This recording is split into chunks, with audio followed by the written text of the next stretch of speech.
generally speaking, is when people hear about things that have happened in the neighborhood, what they do is back off, lock up, put more locks on the door. Absolutely the opposite has to happen. They have to come together as a neighborhood.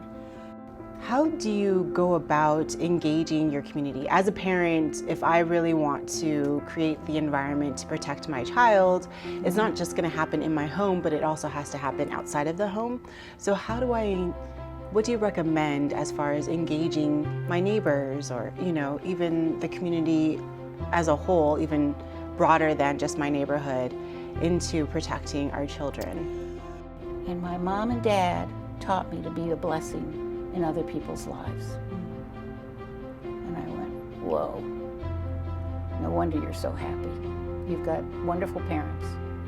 That's what every child needs, are parents that teach them to be a blessing in other people's lives, including their own. And that's how they become blessing for others.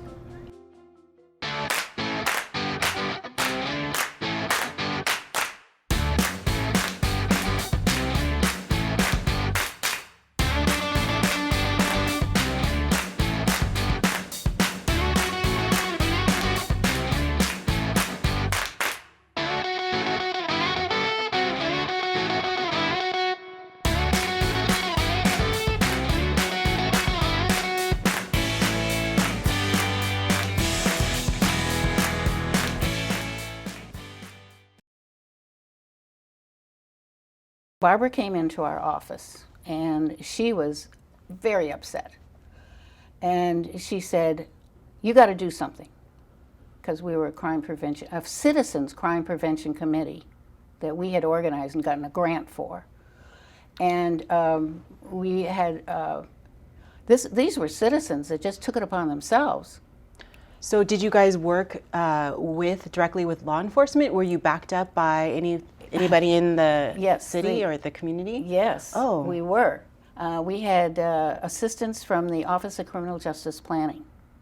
Okay. And the Office of Criminal Justice Planning helped us get the grant.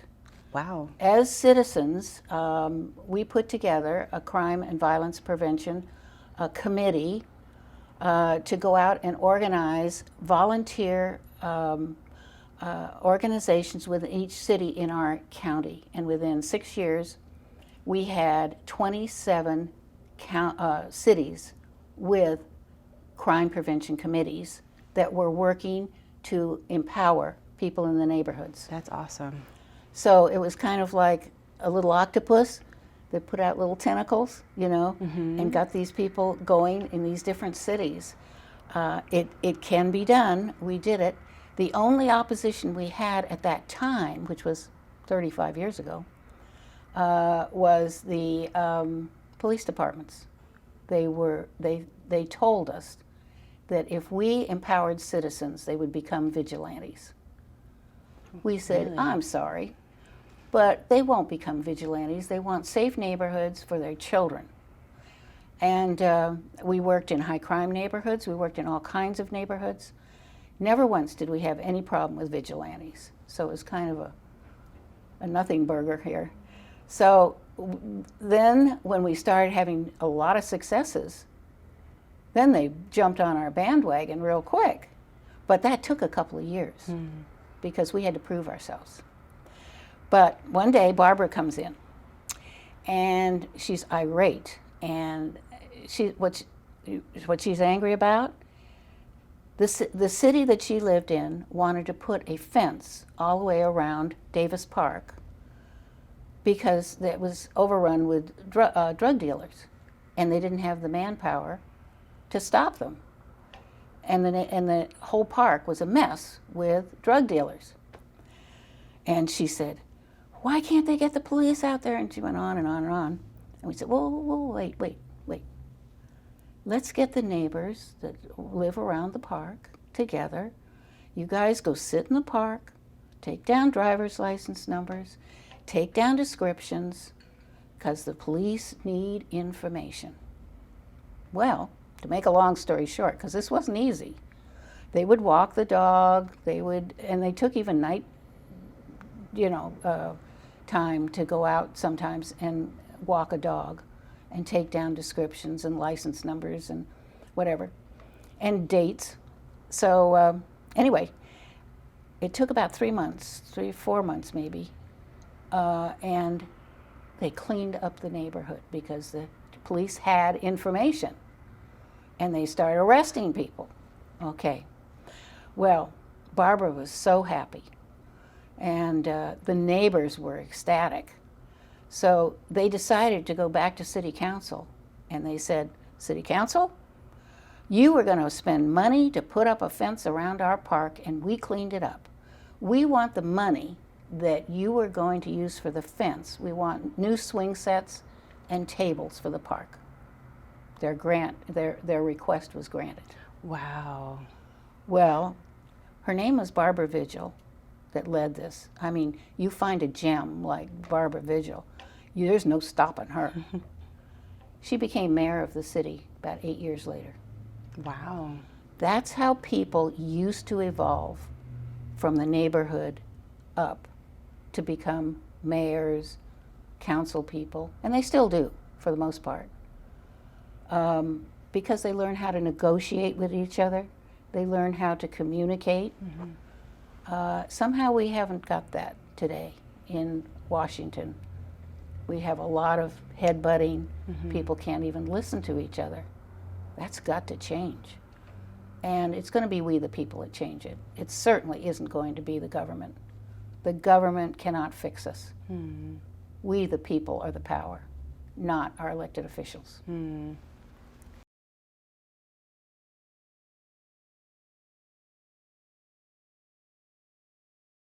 This is the goal here, and it's about prevention. It means we have to get in touch with the people that are living around us, because you want to be the first to know if there's a problem, not the last to know if there's a problem.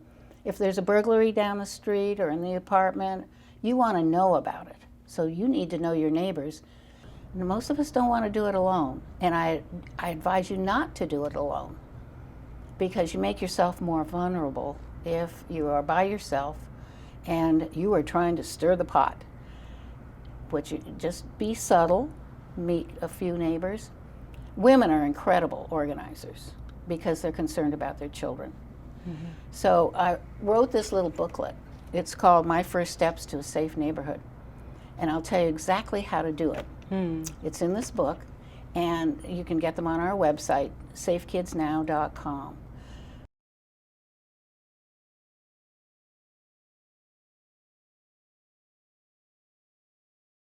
Please, please get involved. Get involved in your school. What's going on in your school? What are they teaching your children? You ought to be the first to know, not the last. What's happening in your neighborhood? You ought to be the first to know what's going on. Is somebody being burglarized or attacked down the block and you don't know about it? You are that much more vulnerable. I can tell you for a fact. And if you don't use your God-given intuition and your instincts, I can't tell you how many women said to me, I knew I shouldn't have let that person in the door. He wanted to use the phone, and I let him in, and she was raped. Wow. I knew I shouldn't have done this and that and the other thing. Couldn't have gotten in that elevator, because as he ran out of the elevator, he stole my purse. They had gut feelings. Listen to your gut feelings. You can protect yourself, but above that, you need to protect those children. The way to go is individual responsibility, that you and I have the power to take back our neighborhoods, to strengthen our families, to change our communities. We can do all of that.